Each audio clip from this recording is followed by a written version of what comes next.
Hello, horror fans, and welcome to another episode of Silver Screams. Tonight we are talking about Season 2, Episode 17 of Gravity Falls, Dipper and Mabel versus the Future. Holy cow! That ending was probably the creepiest thing. I mean, they did a very similar thing at the end of Season 1, right before the last episode. The stinger in the episode right before the last one was just this very quiet, somber shot in the credits. And that's what we got here, only there were screams in the background this time around. Screaming in the background and the lighting and then the paper just blowing away is like, well. Yeah, no. At the end of last season, it was this very quiet version of the theme. Yeah. Very, very soft music box-like. But this was just silence and the ambient noise. Yeah. Well, we also had Bill going, the event is a prophecy. It is finally come to pass. He's so happy. He's so happy. You mean right that happy child? That ain't no happy child. That's Sid. Yeah, that's basically what that is. He's not a happy child. So let's talk about this day, because it's a week away from Dipper and Mabel's 13th birthday, which, big 1-3, I remember back in my day. On August 31st, which is the big 3-1. End of summer. I thought it was the 13th. No, 31st. I thought their birthday was the 13th, but anyway. The flyer said the 31st. Whatever, I don't care. I really don't. I expect Mabel to know. But anyway, yeah, it happens to be the last day of summer as well. And so after their birthday, they'll both be going home. So they want to throw this big bash, and they're really excited about how a year from now they're going to be going into high school. It's the next big step. And before they can get started on the preparations, Great Uncle Ford... Dipper, my face is on fire! So great. Oh, I just wanted to make sure you'd come quickly. Your face is on fire. It's faster than shaving. Just like... But basically, the containment for the dimensional rift is becoming more and more fragile, and they need an intergalactic adhesive in order to keep it in its container. So in order to do that, they have to go and get this adhesive from an alien crash site. So in the middle of Gravity Falls. In the middle of Gravity Falls, which, are we surprised? No. Not in the least bit. If you watch the backgrounds when they're walking through the alien ship, there's a skeleton of one of the aliens slumped over in a chair. Which I was like, is this a reference to the engineer from the first Alien movie? Because that was some... it might have just been something completely different. It was head, it was torso. Excuse me. It's been a long day. It was head, it was torso, and then it was what looked like the boning for tails or spinal cords, and I think they meant to imply, like, tentacles. The reason it reminded me of the engineer from Alien was because the alien, not the xenomorph, but the alien that they find in the first one has a helmet on. So you can't actually see what type of creature it is, and then we find out in Prometheus it's this very weird-looking anthropomorphic thing. Prometheus. That's a discussion for another day. I feel like I say that a lot. That's a discussion for another day, because there are strong feelings on a bunch of things. You just need to go through, find all your discussions for other days, and then just do videos. That's what I plan on doing one day. Discussions for another day today. Eli Roth. Let's have a talk. No. An open letter to Eli Roth. I think that's a discussion for never. I know, right?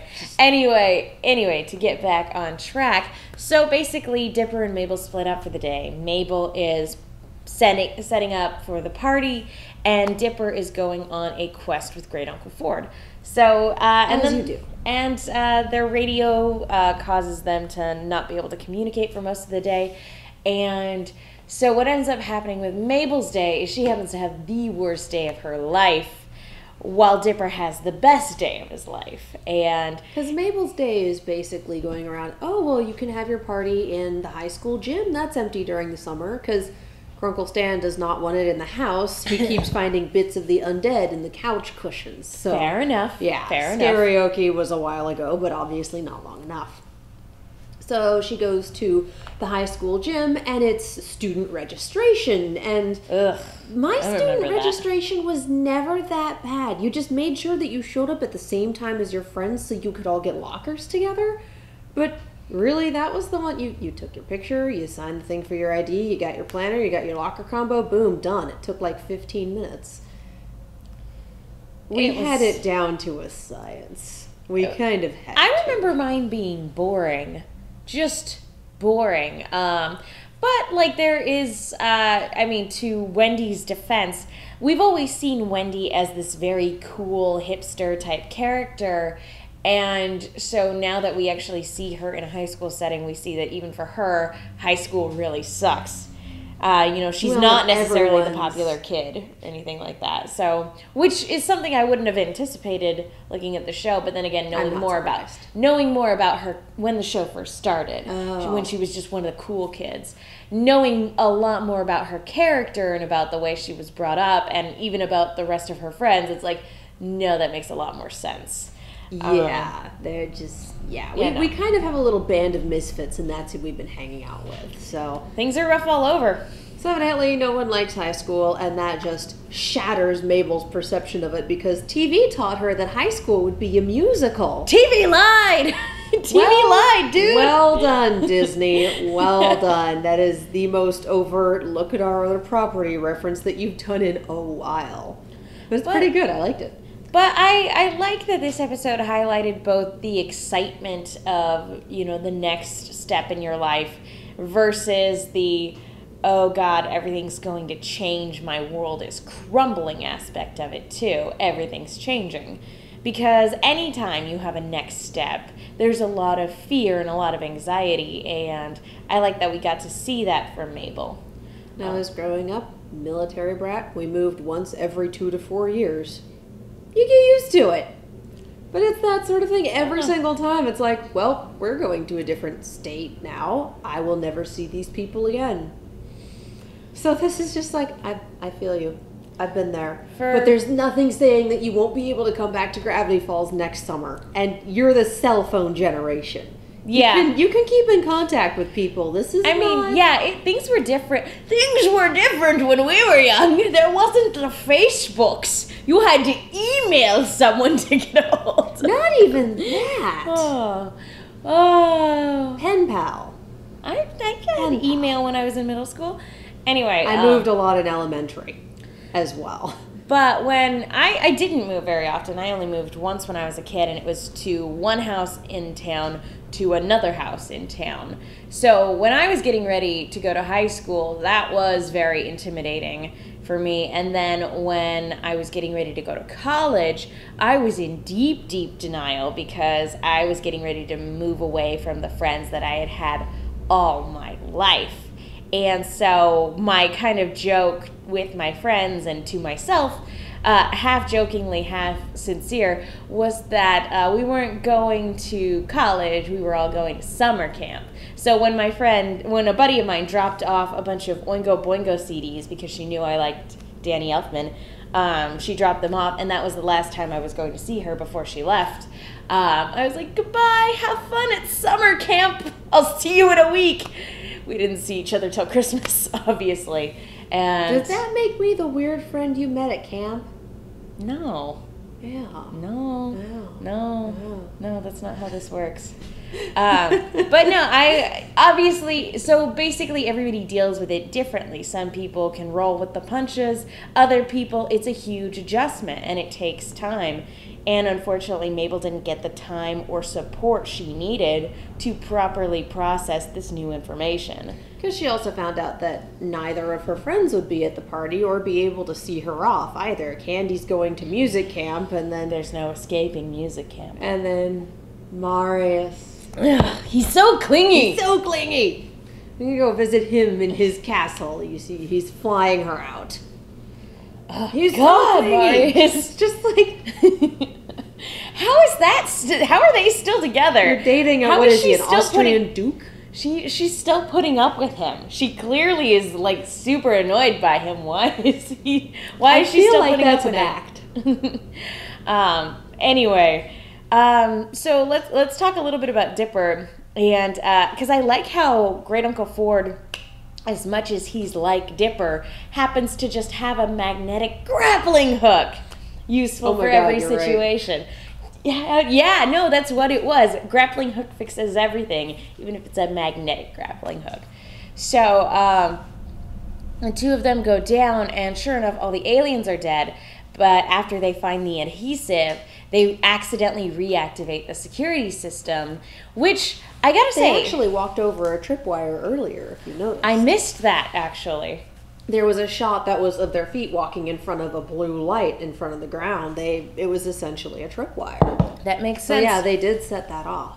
And I really liked the look of these sentinels, essentially, because it was very, very simple. It's just essentially a circle and a triangle. And they sense adrenaline, essentially. So if you're able to remain calm, then they will pass by you as though you're not there.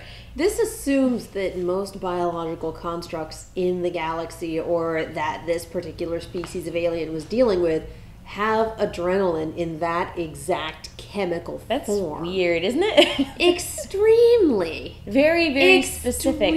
Then again, we're also dealing with a multiverse where there are multiple worlds out there. I guess it is conceivable that one with such parameters exists and happen to come to Gravity Falls. But I like the way that it's an alien from our solar system, not from another dimension. Well, you don't know. It could have traveled through a dimensional rift. That's what Indiana Jones 4 was, you stupid, stupid movie. Or it could just be plot convenience. It could be plot convenience, because the whole point in this was getting Dipper to face his fear and to actually be able to rise to the occasion to prove that to himself that he was capable of doing the things that Ford knows he's capable of. That was his big thing. After season 1 and half of 2. I know, but he still has a lot of self-conscious issues, especially after having been tricked by Bill at the beginning of this season. You know, I think that really shattered his confidence. And on the flip side, it's Bill. He cheats. He does. He's kind of a jerk. He cheats and he lies. He's kind of a jerk that way. But again, you can understand, especially finding out that the author of the journal is his great uncle. You know, that's a lot of expectation to live up to, not only because he is the author, but because he's family. Yeah. So that's a lot of pressure. And Dipper puts a lot of pressure on himself anyway. And Ford doesn't know how to deal with kids. Ford, I think, doesn't know how to deal with people in any capacity. Didn't beforehand, and years in an alternate dimension did not make it better. He's also treating Dipper like an adult with the same experiences that he has, which Dipper is very much not. He's a very intelligent, very capable 12-year-old. He's still 12. Yeah. So for treating him like this and expecting this particular level, like, oh yeah, just control your fear on the very first try. Like, no, dude, he's 12, and you told him less than 10 minutes ago that alien life exists, and now we're down in a flying saucer, and you're telling him, oh, it'll be fine. Like,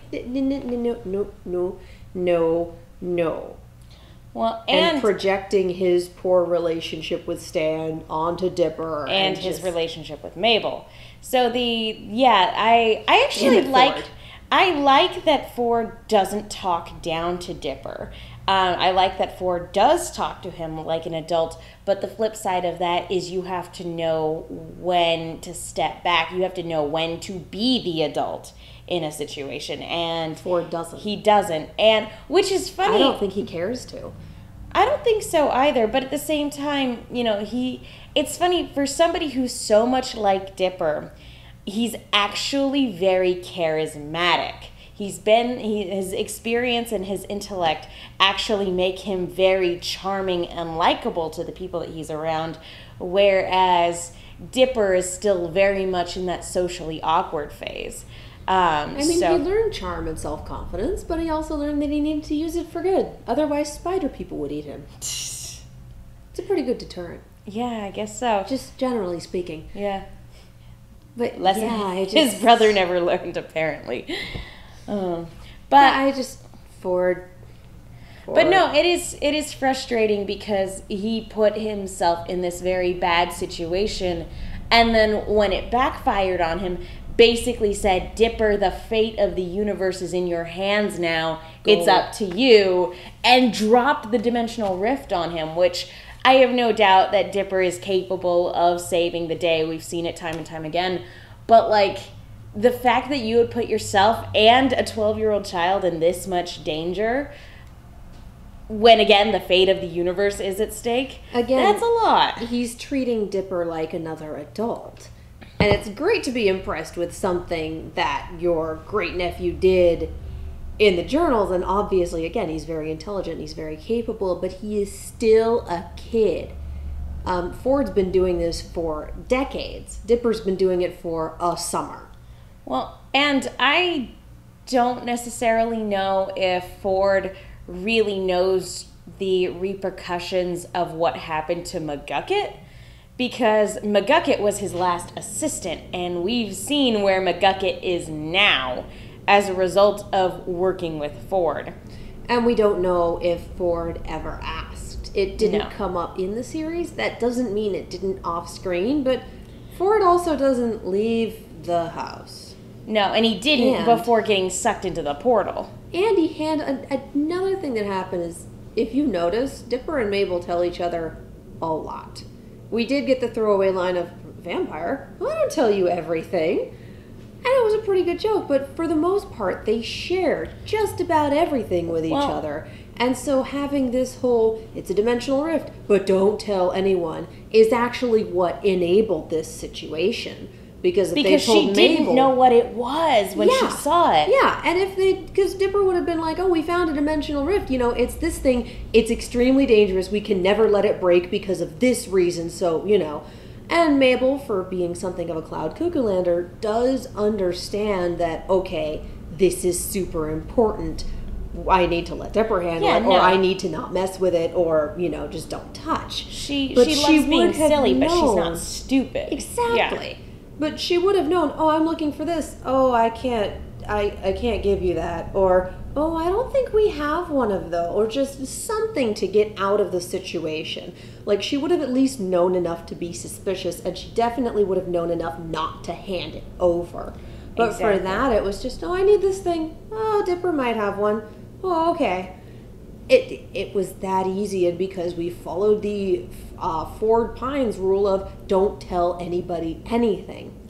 I watch Arrow, and this is what causes 90% of the problems in Arrow is not communicating. And that's a huge, and granted, it was executed very well in this series. It was done very well. But that is a huge pet peeve when it comes to storytelling for me. And granted, it didn't necessarily bother me here, but at the same time, it's like there is so much that could have been avoided if we just had taken 2 seconds to freaking talk about this one very important thing.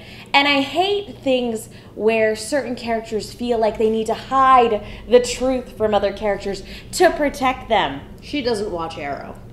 I don't. But no, I really hate that. Like, the idea that, like, I can't tell you, it's for your own good that you don't know. That's why freaking it's gonna set them up to be... It sets said person that you're trying to protect up to fail. It sets them up to be the damsel in distress. It sets them up to be the catalyst for, like, whatever great destroyer is on its way. Because when you're in that sort of situation, when you're in that narrative, unless you leave the location or leave whatever behind, there's not really a way to remove that person from the situation. You can try to keep them from going to the situation, but you cannot keep the situation from coming to them. So instead of, oh, what you don't know won't hurt you, and oh, we're trying to protect you, no, they need to be prepared, especially if it's a possibility. And Ford always saw it as, oh, we'll just keep it away from them, oh, we won't tell anyone what they don't know, what won't hurt them.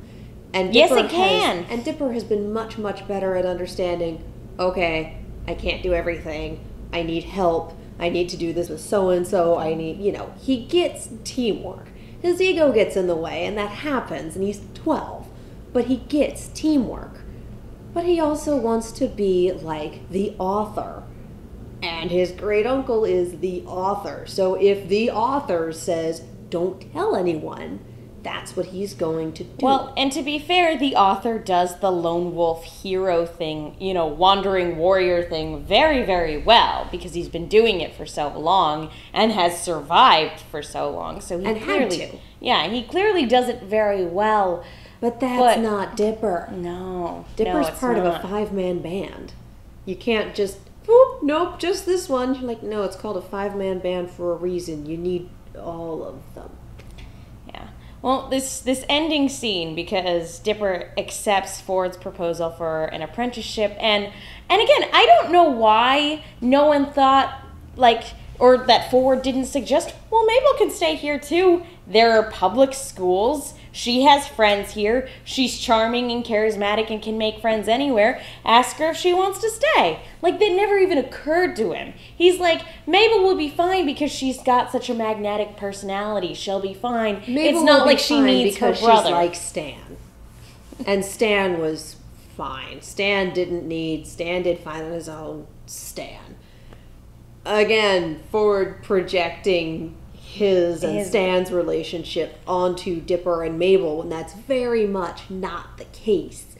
Namely because I would imagine that Dipper and Mabel's parents love them equally and appreciate them equally and wouldn't kick either one of them out of the house.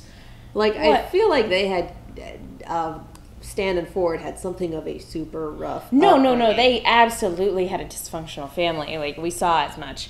But and especially given what Mabel has accomplished in Ford's eyes, this is very dismissive and upsetting, because she saved him from a time wizard. That was weird to say. She saved him from a Weird Al Time Wizard, and she also did something he was never able to do, and that was get unicorn hair. You're a good person, Mabel. You're a good person. Yeah. That's all he has to say. Yeah. And that's mind-boggling. The bare minimum of compliments, Even if it was sincere.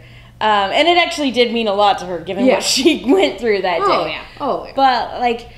But the fact that she was able to not only save him, but also accomplish something that he never could, and he doesn't recognize it in this episode. There's absolutely no reason why he wouldn't be just as impressed with Mabel as he is with Dipper. But it's like when you teach your kitten to fetch.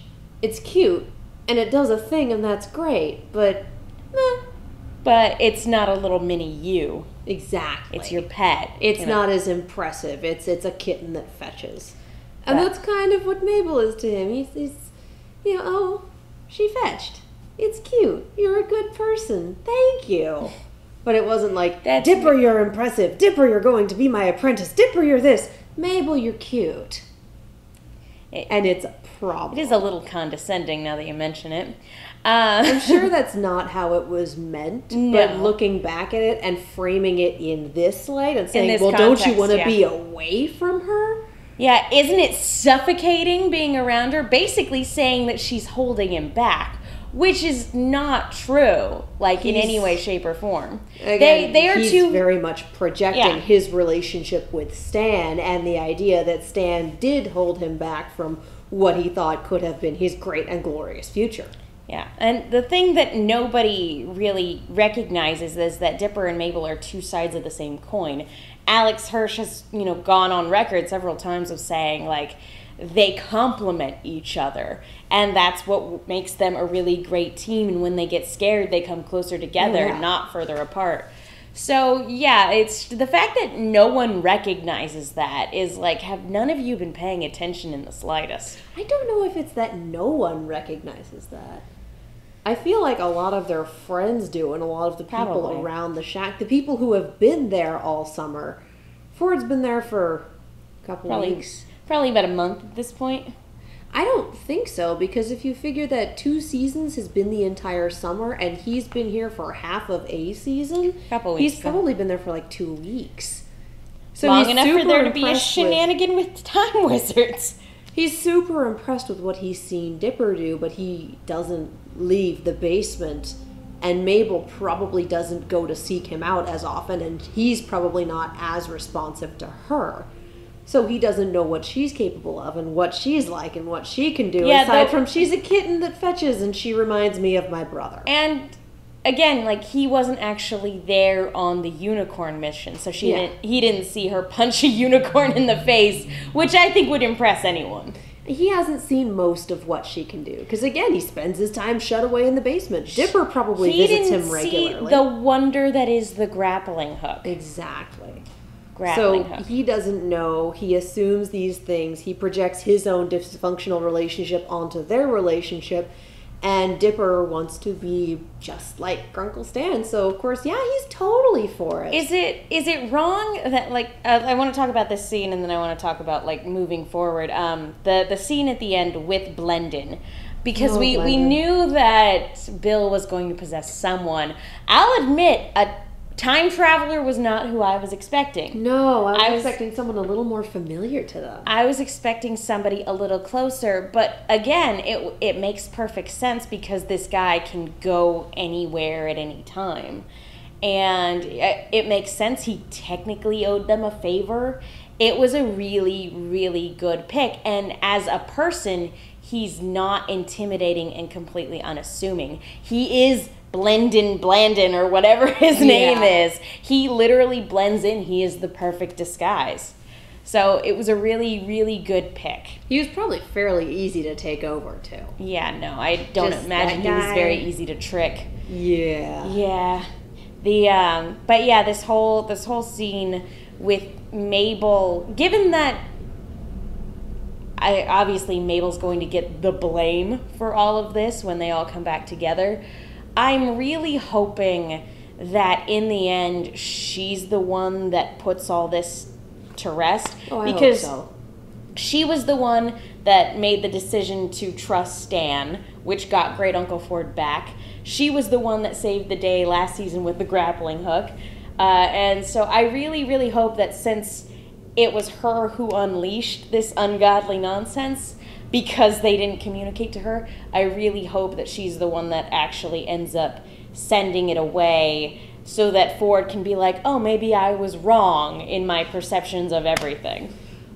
I actually want her and Dipper to do it together, and that would be great, to be too. Their teamwork for the Dipper realization of, no, I'm not, no. I would actually like her to do it because last season, even though she saved the day with the grappling hook, it was still Dipper versus Little Gideon. That's true. And it was very much, let go of my sister and everything like that. So Dipper got his big hero moment, and given that so much more of the responsibility has fallen on Mabel as, again, the catalyst for this sort of thing, I'm really hoping that the show lets her be the one to put it away as a way to get the characters to go, I'm sorry for keeping you in the dark. That was the wrong choice. I don't think we'll wrap this at the end of the season. I Possibly. think we're still going to have cliffhanger. this alternate dimensional stuff going on into next season, and that next season is going to be a little dark and may only take 1 week to complete. They only had 1 week till retirement, you guys. That's actually a very, very interesting idea, an entire season with a giant dimensional rift in Gravity Falls. Oh, yeah. Like maybe you can put Bill away, but you can't quite close the portal yet. Like, that's an interesting idea. I would watch that. That would be really cool. All right, so any other predictions for this episode or any other final thoughts on this one? No, that was pretty much it. Yeah, no. Hit everything multiple times. Yeah, no. I'm good. I'm not going to lie. This episode, I teared up a little bit. Like the scene where she ran away, I was like, I teared up a bit. I did like Sweater Town is not accepting callers. Yeah, that was good. Just baby. Anyway, thank you guys so much for tuning in. Katie, where can people find you? You can find me on Twitter, Tumblr, and Instagram at Kiaxet. That's Kiaxet. I'm Megan. You guys can follow me on Twitter at @themenguin, that's TheMenguin, and on Instagram. And you can follow Silver Screams on Twitter and Instagram and Facebook at @silver_screams. Thank you guys so much for tuning in. Let us know in the comments below what you guys thought of this crazy, crazy episode. And let us know if you guys want us to go over any other Halloween episodes or any other fun, review things that you'd like us to do. Yes. So thank you guys so much for tuning in. We will see you all next time.